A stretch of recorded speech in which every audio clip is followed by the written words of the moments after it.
महायुतीच्या मुंबईतल्या महिला आरक्षण समर्थन मोर्चामध्ये एका महिलेनं जोरदार राडा केला। मोर्चामुळे जांभोरी मैदान परिसरात मोठ्या प्रमाणात वाहतुकीची कोंडी झाली।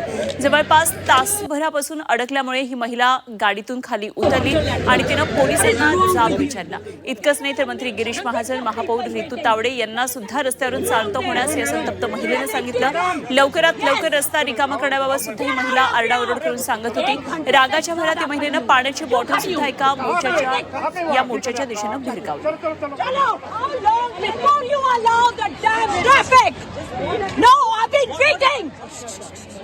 I have to pick up my bloody child. किसी से बात नहीं कर रही है। आप कहाँ रहते हैं? यहाँ रहते हैं। चलो आपको क्या प्रॉब्लम है? मुझे प्रॉब्लम है कि मैं इस रोड पर चलो, 1 घंटे से ज्यादा खड़ी हूँ।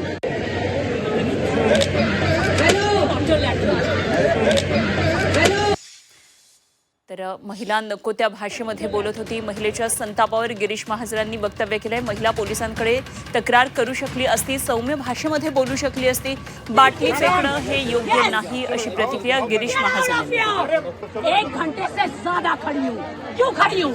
कहाँ पे व्हीकल है आपका? चलो चलो चलो चलो। How long before you allow the damn traffic? No, I've been waiting. I have to pick up my bloody child. किसी से बात नहीं कर रही है। आप कहाँ रहते हैं? यहाँ रहते हैं। चलो आपको क्या प्रॉब्लम? शेवटी महिलांच्या हक्कासाठी हा मोर्चा होता।